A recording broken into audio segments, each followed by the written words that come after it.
করার জন্য পৃথিবীতে ভগবান সাক্ষাৎ তিনি এসেছেন। তাহলে চৈতন্য গুরু, তাহলে চৈতন্য যখন গুরু, তাহলে জাগতিক জগতের গুরুর কৃপা।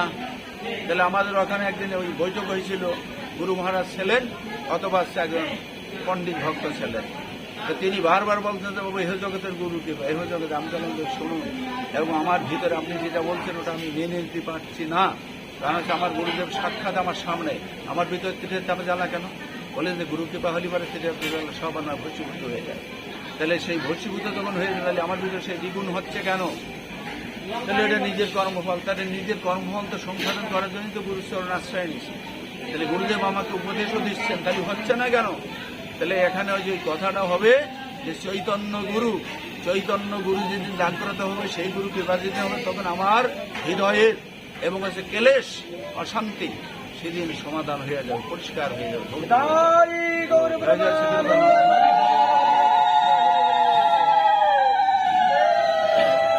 এই জন্য আপনারা দীক্ষা নেন, দীক্ষা গ্রহণ করবেন।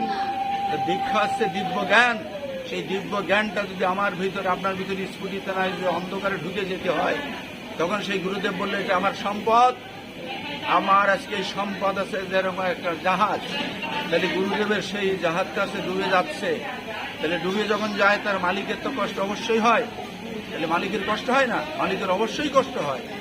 তাহলে সেই তুমি অনাপথে অনাকারণে নানা সময়গুলো অতিবাহিত করতেছো, তোমার ভিতরে নানা কৌশলগুলো তৈরি হচ্ছে, তাহলে গুরুদেব কিছু বলবে না? তোমাকে জাহাজ ডুবে যাচ্ছে, সে গুরুদেব কোনোদিন ভাববে না যে আমার এই ভক্তটা অবাক হচ্ছে, কিংবা আমি একজন ভক্ত অধোগতি হয়ে যাচ্ছি, তাহলে সমাজের লোককে ভাববে না?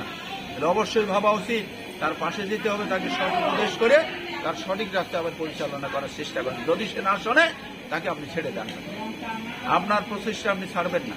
তাহলে এই সমাজগুলো, এই যে আমরা হাজার হাজার মন্ত্র যে ছেড়ে দিচ্ছি, তাহলে হাজার হাজার সঠিক যদি এটা তৈরি হয়, তবে তোমার গুরু শিষ্য সহ ওই নরকে যেতে হবে, কিচ্ছু করা। শুধু তৈরি করি না, তাকে সঠিক তৈরি করো, তবে তোমার শিষ্য করলে আমি তোমার অধীন না, আমার মতো আমি, তাহলে তখন যুদ্ধ শুরু হবে। তাহলে তুমি গুরুদেবের কাছে যুদ্ধ করবে না নাকি? এ বললো যে একজন বলতেছে কি, বললো যে একালভ্য অমুক তমক ধ্যান ধ্যান 717, তারা বললো যে বলিরাজ শুক্রাচার্য এরা গুরু ছিল। তখন উদাহরণ দিচ্ছে যে গুরুদেব ত্যাগ করা যায়, কোনো বিষয় নেই। তাহলে এখানে বিষয়গুলো ভালো করে বুঝে নাও, ভালো করে বুঝিয়ে নিয়ে তারপরে কথাগুলো বলো। তাহলে শুক্রাচার্য বলতেছে এই বলে এই ব্যাপারটাই, উনি বলতেছে যে না এটা আছে, গুরুদেব বলতেছে যে আরে বেটা বলিরাজ, তোর সমস্ত গাড়ি বাড়ি সমস্ত কিছু রসাতলে চলে যাবে, তোর তুই সচেতন হ, তোর সবই চলে যাবে গাড়ি বাড়ি। তাহলে বলিরাজ বলতেছে গুরুদেব আমাকে সব চলে যাবে, তবে আজকে আমি যা পাই সেটা আমি ছাড়বো না, অমৃত, এই অমৃত আজকে আপনার কথা শুনলে আমাকে ক্ষতি হয়ে যাবে। তাহলে শুক্রাচার্য কোন গুরুদেব আর ভজন পথের আছে কোন গুরুদেব, ভালো করে বিচার করতে হবে। গুরুর কথার সাথে যুক্ত করলে হবে না, যেই গুরু আর সেই গুরু কোন গুরু। তাহলে তুমি যে ওই কথাটা এখানে যুক্ত করে দিলে, তাহলে ভালো করে বুঝে এখানে যুক্ত করো। তাহলে একটা সোনার চটার একটা বাঁশের চটার, তাহলে সোনার চটার সাথে বাঁশের চটা যুক্ত করো। তাহলে শুক্রাচার্য সে তো বলিরাজার গুরুদেব, কোন জগতের গুরু? তিনি কোন জগতের গুরু? একালব্য গুরুদেব ছিল। তাহলে সে গুরুদেবকে এই করে বলে, গুরুদেবকে এই করে তোমাকে শিক্ষা দেওয়া হবে, বলে আমি শিক্ষা অবশ্য নিজে অর্জন করে যাচ্ছি। তাহলে তার ভিতরে স্বীকৃতির ফলাফল ছিল, সে বনের জায়গায় জঙ্গলে সেখানে গুরুমূর্তি তৈরি করে সেখান থেকে লাভ সরছে। তাহলে সেটি হলো সে গণযুদ্ধাবতী হয়েছিল।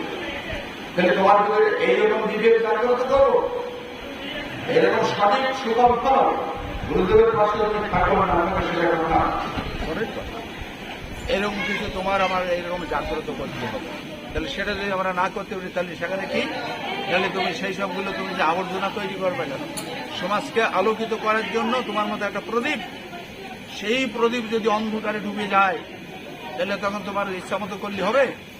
তোমার ইচ্ছা মতো করলে হবে না। সমাজের লোক বললো যে আরে এই লোক খালি আছে, এইরকম কথা বলে তো এইগুলো লোকগুলো থাকে না। তাহলে তুমি যে অন্ধকারে ঢুকে যাচ্ছে সেটা কি ভালো ভাবতেছো? তুমি ভালো করে বুঝিয়ে থাকো, আমি লালসার বশীভূত হয়েছি, তাহলে সমাজ দেখবো না, আমার মান সম্মান আমি দেখবো না, এবং সে কিছুই দেখে না, সব বন্ধ হয়ে আসে। এটা ভালো করে দেখবেন না কি হয় সমাজের বুঝে বাবার পিতার খুন করতেছে, মাতার মারতেছে, ভাইয়ের মারতেছে, পাড়া প্রতিবাসী খুন জাহানারি করে যাচ্ছে, সে তখন কি অন্ধ হয়েছে, সে তার ভিতরে কিচ্ছু নেই, তখন তাকে পিঠ মোড়ে যে বাঁধো, আর কোনো রাস্তা নেই। এই যে তারপরে শাসন করে ওষুধ দাও, ওষুধ দিলে সে সোজা পথে হাঁটবে আবার। এই জন্য সমাজকে এইভাবে যদি না করো তাহলে এবারে ক্ষতিকরই হবে, ভালো কোনো হবে না। আমার ছেলে অন্যায় করেছে, তাকে ভালোবেসে বললাম যে বাবা এই কাজটা কে করেছে, তাকে উপযুক্ত সাজা তাকে দিতে হবে।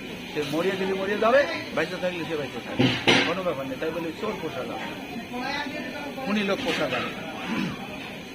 তা এইগুলো যে কড়া শাসন থাকে দেখবেন ওই চোর আর তৈরি হবে, তখন দেশের শান্তি শৃঙ্খলা থাকে। আর ভালোবেসে যখনই ছেড়ে দেবেন, আমার দলের লোক যত ঘুষ খাই খায় ওর পাশে যাচ্ছিল, ওর পাশে হেল্প করে, করলে এগুলো আরো বৃদ্ধি হবে, চোর বাগান হয়ে যাবে, পরিষ্কার করা যেতে হবে। এই ভজন সাধন সাধু গুরু বৈষ্ণব সমাজ ওই একই পর্যায়ে চলে গেছে। ভালো করে লক্ষ্য করেন, সুন্দরভাবে লক্ষ্য করেন যে একই পর্যায়ে চলে গেছে।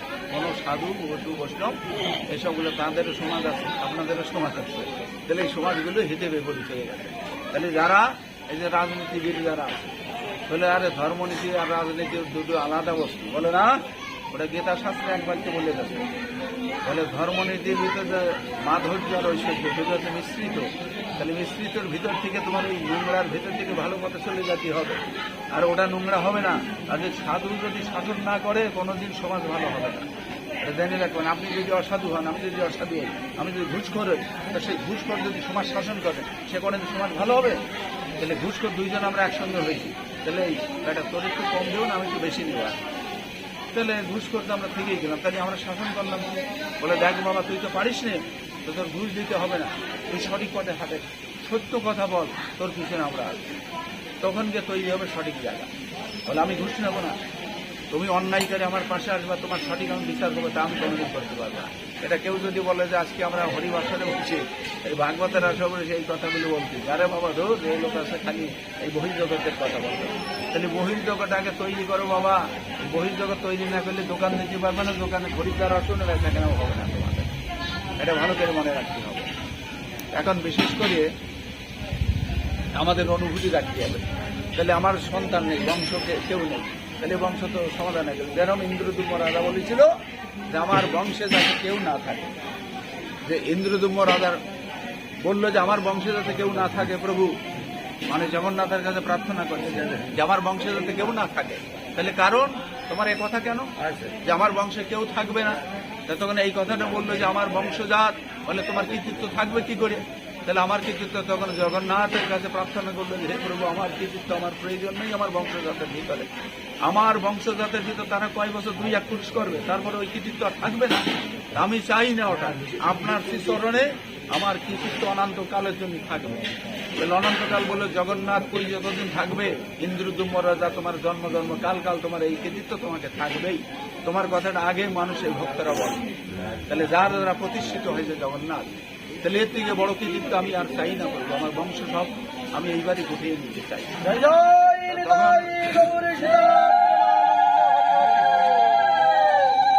তখন এই কথাটা বললো যে আমি এইটাই চাই প্রভু, আমি আর কিছু চাই না, যে আমার কৃতিত্ব আজকে আপনার চরণে থাকুক, জন্ম জন্ম যুগ যুগ ধরে চলবে, আপনি যতদিন আছেন ততদিন চলবে।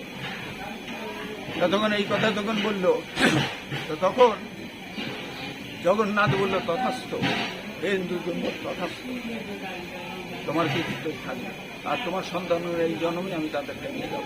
এই যে পুরী ধামে যে 18 লালাটা বলা হয়, তাহলে সেই 18 লালা কারা? মানে ইন্দ্রদুম্ন আছে রাজা।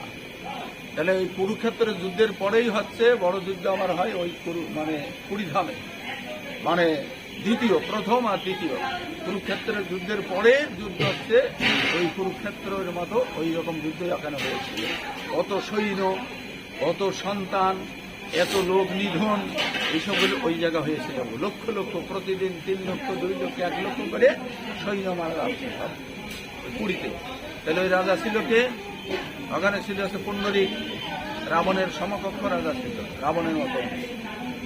আর ইন্দ্রদুম্ন রাজা ছিল, উনি ধর্মপরায়ণ এবং উত্তর ভারতে ওনার ছিল বাসস্থান। সে তো অনেক কাহিনী, তা যা কেমনি ভাবে রাজার কাহিনী তো ওইখানে ছিল। আমার এই জন্মে আমার বংশ সব ছাপ হয়ে যায়, কোনো আর আমি চাই না। তাহলে যে 18 লালাটা ওখানে বললো যে তাহলে আমরা উদ্ধার হবো কি করে প্রভু, আমরা কি করে উদ্ধার হবো? তা বললো যে ওই ছেলেরা বলতেছে যে আমরা কি করে উদ্ধার হবো হে জগন্নাথ। তা বললো যে তোমাদের উদ্ধারের একটা রাস্তায় যারা দর্শক আসবে, যারা ভক্তরা দর্শনে আসবে, তারা এখানে আসবে, এই ব্রিজের উপর দিয়ে যাবে, তাদের পদধূলি, তাদের চরণ ধুলিতে তোমাদের অঙ্গে পড়বে, তখন তোমরা একদিন মুক্ত হয়ে যাবে, কোনো চিন্তা নেই। আর তোমাদেরকে আমি তখন আমার চরণেই তোমার বাসস্থান আমি দিয়ে দেবো।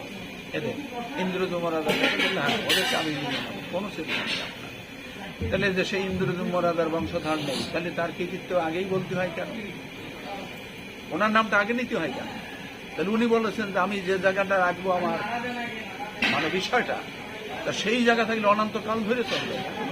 আর বংশধর তো দুই পুরুষ পরে ভুল হয়ে ঠিক আছে, সেদিন তার কাজের নেই। এই জন্য দেখা গেছে যে এমনি ভাবে যদি আমরা কিছু করতে চাই, তাহলে এমন কিছু করবো যে ভগবানের চরণে সেটা আমাদের ওখানে জমা থাকুক, আর সেই কল্যাণ সাধন আমাদের হবে। এই জন্য বললো কি যে ভ্রমিতে কোনো ভাগ্যমান জীব গুরু কৃষ্ণ প্রসাদে পাই ভক্তি বীজ মালি হে সেই বীজ করে অর্পণ শ্রবণ কীর্তন। এই যে আমরা মন্ত্র নিয়েছি, আমি কি মালি হতে পারছি বাবা? যেটা সত্য কথা, আমি কি মালি হতে পারছি? যে ফুলের গাছটাকে আমি ভালোভাবে জন্মাতে পারছি, আমার ভিতরে সেটা কি হচ্ছে? সেই ফুলটা কি গোবিন্দের চরণে যাবে কি? গোবিন্দের সেবায় লাগবে কি? তাহলে আমার ভিতরে শুধু আছে কামনা বাসনা নানা রকমের এই সবগুলো তৈরি হচ্ছে, আর সে মূল ফুলের গাছ যেটা আছে মূল, সেটা আছে উৎপাটিত হয়ে গেছে। এই জন্য বলে যে বৈষম অপরাধ উঠি হাতে মাথা, ছিন্ডে শুকিয়ে যায় তার লতা পাতা। তাহলে সাবধান মা সকল বাবা সকল, যে গুরুদেবের কাছে আমরা যাচ্ছি, গুরু মন্ত্র নিচ্ছি, তার কাছে কত কিছু অন্যায় অবৈধ আমরা করে যাচ্ছি পূজা প্রতিষ্ঠার জন্য। সেইগুলো আগে ভাবতে হবে বাবা, প্রথম আগে ভাবতে হবে যে আমি কি করতে আসছি আর কি করে যাচ্ছি, আর ভবিষ্যৎ আমার কি হবে, অন্ধকার হবে না দীপ্তকার হবে না, কি হবে আমার গতি, সেই গতিটার কথা আগে ভাবতে হবে। এই জড় জগতের বাবা ধন সম্মান গাড়ি বাড়ি এটা ভাবো না, ভাবলি তোমার অবশ্যই নরকে যেতে হবে, কিচ্ছু করার না। গুরুদেবকে আগে প্রসন্ন করতে হবে, গুরুদেবের প্রসন্ন না করতে পারলে তুমি 4 তলা 5 তলা এবং লক্ষ লক্ষ এবং শিষ্য তৈরি করতে পারো, লক্ষ লক্ষ গাড়ি বাড়ি করতে পারো।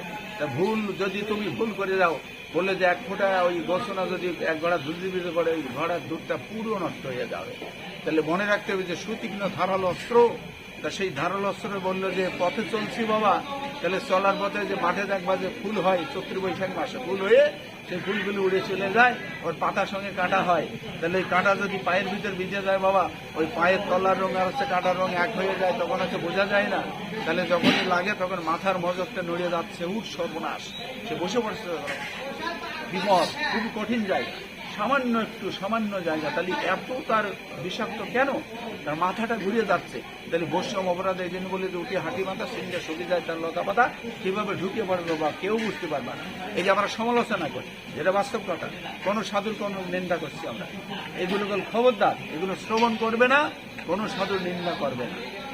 তুমি বাবা সোজা পথে হাঁটো, আর এই নিন্দা করার অর্থগুলোকে আমি হয়তো এনাকে নিন্দা করছি, ওনাকে নিন্দা করছি, এই নিন্দার স্তর থেকে আগে ওখান থেকে সরে পড়ো বাবা, ওইটা ভিতরে জায়গা দিও না, ওর থেকে মুক্ত হও।